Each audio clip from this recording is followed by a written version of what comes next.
Olá, meu nome é Manuela Matos e eu sou aluna de graduação de Ciência da Computação. Hoje eu vou explicar um pouco do que eu fiz na minha pesquisa de iniciação científica ao longo desse ano de PIBIC. Bom, a nossa pesquisa é para desenvolver um classificador de fluxos para ser utilizado em sistemas de detecção de intrusão de rede. Então eu queria começar explicando o que são esses sistemas. Sistemas de detecção de intrusão de rede, do inglês NIDS, são dispositivos que monitoram o tráfego de rede, sejam fluxos ou pacotes, e tentam identificar automaticamente tentativas de intrusão ou tentativas de ataque. Esses dispositivos podem ser mais simples ou mais complexos. Então, eles podem ser simples detectores de anomalia, que simplesmente sinalizam a detecção de algum tráfego suspeito, ou eles podem ser mais complexos e tentar categorizar as anomalias que eles identificam. Então, além de identificar uma anomalia, tentar dizer qual é o tipo daquela anomalia segundo alguma taxonomia. Bom, e onde que a nossa pesquisa entra nessa história? A gente desenvolveu uma nova técnica de aprendizado de máquina para ser utilizada nesses sistemas de detecção de intrusão de rede. O nosso algoritmo ele foi desenvolvido em duas versões, uma versão de classe única e uma versão de múltiplas classes. A versão de classe única é um desses detectores mais simples, que só sinalizam quando detectam uma anomalia. E a versão de múltiplas classes tenta fazer a categorização das anomalias de acordo com a taxonomia que a gente adota no treinamento. Eu não vou ter tempo de explicar exatamente o funcionamento do algoritmo, mas eu queria mostrar alguns experimentos e resultados que a gente teve com as duas versões.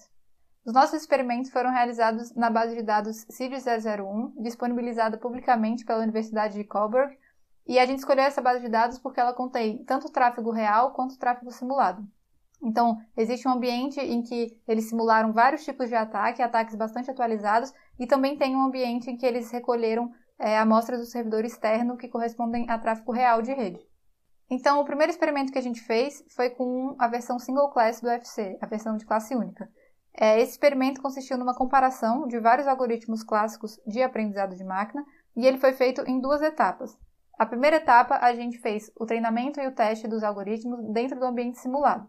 Na segunda etapa, a gente pegava os modelos treinados no ambiente simulado e testava no ambiente real.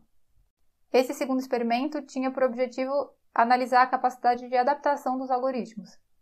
E aqui a gente pode ver que, no ambiente simulado, todos os algoritmos têm bons desempenhos, incluindo o UFC, que tem um desempenho nas duas métricas muito similar aos melhores algoritmos, o Decision Tree e o Random Forest. Agora, na mudança de contexto, acontece um fenômeno bastante interessante. Todos os outros algoritmos perdem bastante em desempenho. Alguns deles têm perdas muito significativas, por exemplo, o Random Forest, que tem uma detecção quase perfeita no ambiente simulado e cai para uma detecção muito ruim no ambiente real, enquanto o UFC se mantém o mais estável dos classificadores.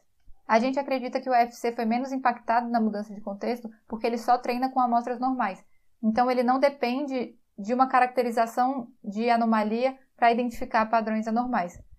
Além de uma vantagem de desempenho, isso também traz uma praticidade para o UFC, porque simular amostras maliciosas para fazer o treinamento de classificadores é também uma dificuldade na área de detecção de intrusão. O segundo experimento que a gente fez foi com a versão multiclass do UFC. A gente também realizou um experimento comparativo, mas dessa vez só usando o ambiente simulado, porque não fazia sentido fazer uma comparação de adaptabilidade com multiclassificadores. Nessa tabela a gente tem os algoritmos que a gente testou, que foram os mesmos da versão single class, e aqui as classes que a gente tem nessa base de dados. Então a gente tem a classe normal e mais 4 classes de ataque. E aí a gente pode ver pelos resultados que na classe normal a gente vai bem, mas não tão bem quanto classificadores como Decision Tree e Random Forest. Na classe PingScan e Brute Force a gente não vai bem, mas olhando comparativamente a gente vê que essas classes têm um problema de caracterização mesmo, e nenhum algoritmo vai bem em nenhuma das duas.